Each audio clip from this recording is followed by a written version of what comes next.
So once your backgrounds are all colored in using the paint sticks, that means that there's very little white space left in your backgrounds, that you went all the way to the corners with your color and the edges, and all the way to the lines that break up the background space. Then we're going to pick a few colors, or you can just use one color, to go over those crease lines again, where we originally drew the pencil line that breaks up our background space. So I'm drawing a line here in blue. Then I'm going to change this one to purple. And this is just separating my backgrounds even more.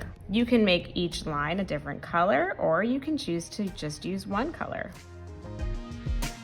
Next, we're going to fill the heart shapes with some torn pieces of paper. Dine loves to use texture, so we're going to create some visual texture by gluing paper to the heart and creating a raised surface. So you'll need a glue bottle. Remember to open it, you'll twist the orange cap. Make sure that you don't see the white dot on the top. That means that it's open.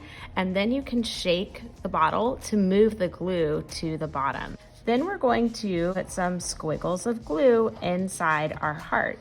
You should work on one heart at a time, that way your glue doesn't dry. So I don't need to put glue on these hearts yet. Then choose pieces of colored paper that will contrast the background color for that heart. So this background has red, orange, yellow, and pink, all the warm colors. So I'm going to choose some different shades of blue for this background. For the green and yellow background, I think I'm going to choose red and orange because I don't have any red or orange in the background. Then for my blue and green background, I'm going to choose shades of purple and reddish pink. And then for my purple, pink, and blue background, I'm going to do some green and yellow. You can look at the color wheel and see what colors are across from each other on the color wheel to find the colors that contrast each other. So you're going to take a piece of paper and just start ripping up some small pieces of that color. You should use at least 2 colors of paper in each heart. So I have this kind of teal green color, and now I'm ripping off some pieces of this purplish blue. And when you're gluing, you want to try to fill the entire shape of the heart. So I'm kind of overlapping the paper here a little bit to fill up the heart shape. It's okay if you go outside the line a little bit, but we would rather have the space filled with colored paper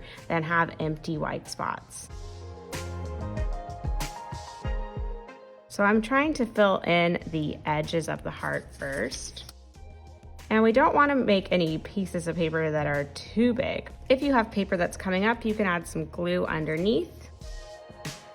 And you should overlap your paper so that you don't have any white spaces showing through from the background. I'm trying not to put all the same color near each other, so I'm alternating a little bit when I put my colors down. And remember that the white glue will dry clear, so it's okay if you get a little bit of extra glue on your paper. I'm gonna go ahead and fill up this heart shape with more ripped pieces of blue paper.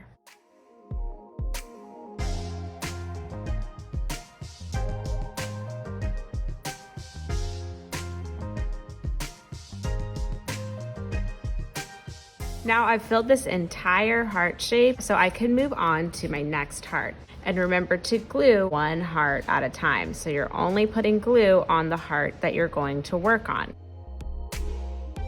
When you're ripping pieces of paper, only rip a little bit at a time. If you rip a huge pile of paper, but then you run out of time to work, then you're going to end up with a bunch of paper and nowhere to put it. So rip the paper as you're gluing. So here I have my 2 pieces of paper that I'm using for this heart, and I'm just ripping the pieces as I need them. I think I'm also going to add this color in. You can use the colors in different spots. They don't have to only be in one of the hearts. But remember that each heart should look different and they should stand out from their background color.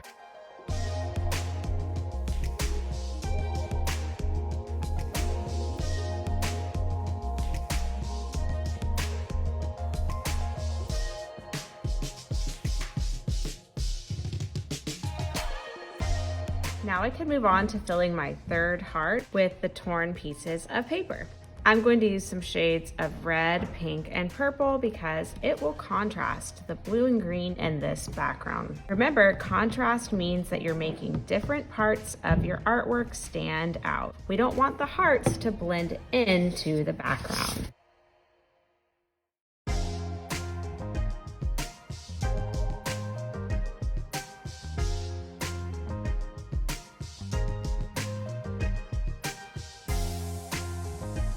And now I can move on to gluing my last heart. I'm going to use green and yellow for this one to contrast the purple, blue, and pink background.